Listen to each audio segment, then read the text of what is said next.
మనతో పాటు రమణమూర్తి గారు ఉన్నారు. ఒకసారి మాట్లాడే ప్రయత్నం చేద్దాం. సార్ చెప్పండి. ఇప్పుడు మీ మీద జరిగినటువంటి దాడి మరి కొన్ని రోజుల్లో మళ్ళీ ఇట్లాంటి దాడులు అనేకం చేస్తామంటూ కూడా బీజేపీ పార్టీకి సంబంధించినటువంటి సోషల్ మీడియా హ్యాండిల్స్లో పోస్టులు పెడుతున్నారు. ఎట్లా చూస్తారు? నేను చంపేస్తారనుకుంటానండి. మీరు దాడి అంటారు, చంపేస్తారనుకుంటాను నేను. ఎందుకంటే చంపేస్తాం అనేది రోజు మాకు మామూలుగా రకరకాల వీడియోల్లో వాటిల్లో నా ప్రసంగాలు అవి వచ్చినప్పుడు వాటి కింద ఉన్న కామెంట్లు ఎన్ని ముక్కలు చేయాలి, ఏ రకంగా చంపాలనేది చాలాసార్లు నేను హైట్ కామెంట్స్ చూస్తాను. వికృతమైన మనస్తత్వం వాళ్ళు అంతకంటే ఎక్కువ ఏం ఆలోచించరు. అలా మాట్లాడేవాళ్ళు ఎందుకు మన మానవ నాగరిక సమాజంలో మనం ఉన్నాం. ఆ పరిస్థితి ఎందుకు వచ్చింది?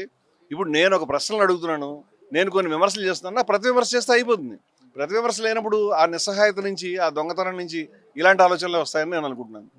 అందుకని వీళ్ళంతా కూడా వీళ్ళు మెయిన్గా దాడి చేసినటువంటి వాళ్ళంతా కూడా మిమ్మల్ని అర్బన్ నక్సలైట్ అంటూ కూడా మీకు ఒక ముద్ర వేస్తున్నారు. మీరు అర్బన్ నక్సలైటా? నేను అసలు నక్సలైట్ అయితే నేను ఓపెన్గా దాన్ని చెప్పుకుని నక్సలైట్ పార్టీ పెట్టుకుని ఈ హిందూస్ ఫర్ ప్లూరాలిటీ ఈక్వల్ కాకుండా నక్సలైట్ జెండానే పట్టుకుని అవసరమైతే ఆ ఆయుధం ఆ సాయుధ భావజాలం కరెక్ట్ అంటే ఆయుధాలు పట్టు తిరిగేవాడిని. అప్పుడు ఉపా వచ్చినా ఏమొచ్చినా తట్టుకుని నిలబడేవాడిని. అది తప్పు అనుకోబట్టి నేను ఈ పని చేస్తాను. రమణమూర్తి ఎప్పుడు కూడా తను ఏమనుకుంటున్నాడో ఆ పని చేస్తాడు. మేము ఐఎంజీబీ లాంటి కుంభకోణాలు బయటకు తీసుకొచ్చాం ఎన్నో విజయ విహారం సమయంలో. మేము చేసే పనికి ప్రజలు మెచ్చుకుంటారంటే ప్రజలు మమ్మల్ని హర్షిస్తారనే అభిప్రాయం నాకు ఎప్పుడు లేదు. ఎప్పుడు ఈ రిస్క్ మా జీవితం మొత్తం మీద ప్రతి క్షణం నేను చావుకు సంబంధించిన బెదిరింపులను కానీ కుట్రలను కానీ దాడులను కానీ నేను ఎన్ని సంవత్సరాలు దశాబ్దాలుగా ఎదుర్కొంటున్నటువంటి వ్యక్తిని. అందుచేత ఇది మాకు అలవాటైనటువంటి విషయం. దీంట్లో నక్సలైటిజం మా బ్రెయిన్లో ఉంటే మేము ఎందుకు దాన్ని బయట పెట్టాం? మేము ఎందుకు ఆ రకమైనటువంటి మాటలు మాట్లాడాం? అర్బన్ నక్సలైట్ అనేటువంటి మాటే అది ఆర్టిఫిషియల్ ఫ్రేమ్. అది నక్సలైట్ అనేవాడు ఉన్నాడు కదా, అర్బన్ నక్సలు రూరల్ నక్సలైట్ ఉన్నారని అది చాలా సిల్లీ వర్డ్. అది వాళ్ళు కావాలని దాన్ని ఫ్రేమ్ చేసి తయారు చేశారు. నేను ఎవరికి నక్సలైట్ సానుభూతి నేను నక్సలైట్లకి బహిరంగ లేఖ ఓపెన్గా రాసి పీపుల్స్ వారి దేని దొంగ దెబ్బ అని రాసిన వాడిని, ఓపెన్గా తలపడిన వాడిని. అలాగే వాళ్ళు చేసినటువంటిది ఏదైనా ఉంటే దాని గురించి రిపోర్ట్ చేసిన వాడిని. అంచేత నాకేమీ మొహమాటం లేదు. నేను అర్బన్ నక్సలైట్ అయితే కనుక దానికి సంబంధించి కేసులు పెట్టుకుని చేసుకోండి. నేను అర్బన్ నక్సలైట్ కాదు, నాకు ఐడియాలజీ నచ్చలేదు, అది ప్రజలు తప్పుదారి పట్టిస్తుంది, అంగీకరించట్లేదని చెప్తున్నాను. ఇంతకన్నా ఏం చేయమంటారు నన్ను? మొత్తానికి ఎవరైతే రమణమూర్తి ఎవరైతే ఉన్నారో ఆయన బీజేపీ వ్యతిరేకి. బీజేపీ ఏ ప్రభుత్వం సంక్షేమ పథకం తీసుకొచ్చినా లేకపోతే బీజేపీ ఏ పని చేసినా దాన్ని వ్యతిరేకించే వ్యక్తి అంటూ కూడా మాట్లాడతారు. ప్రజలకు సంబంధించిన సంక్షేమ పథకాలు బీజేపీ ఇవ్వడం తీసుకొస్తే రమణమూర్తి వ్యతిరేకించిన స్టేట్మెంట్ ఏదైనా చూపిస్తే మీరు అంగీకరించవచ్చు. నేను బీజేపీ వ్యతిరేకం కాదు.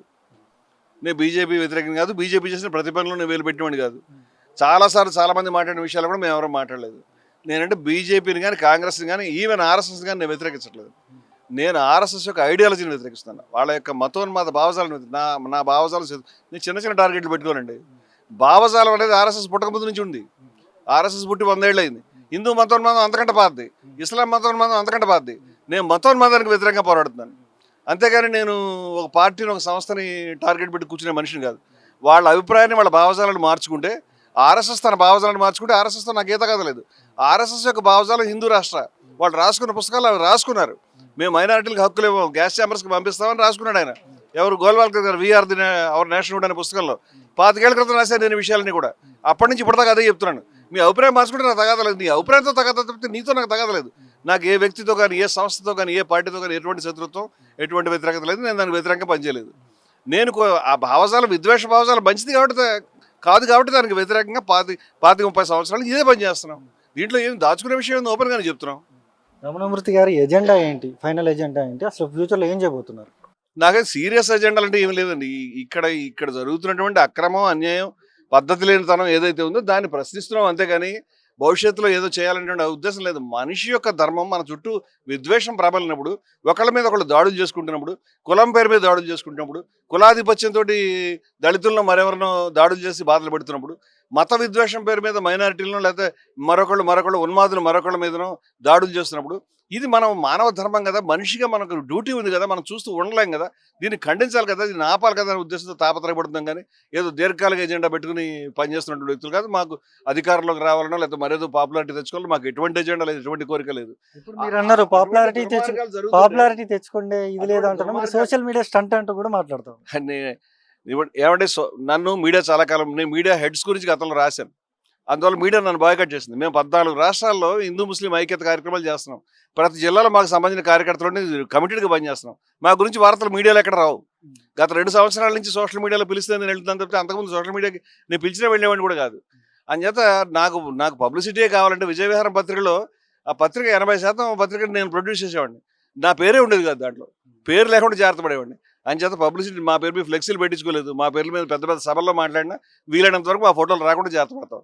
మాకేమి పబ్లిసిటీ వచ్చింది, మాకేమి సోషల్ మీడియాలో స్టంట్ చేయాలని ఉద్దేశం ఉంది.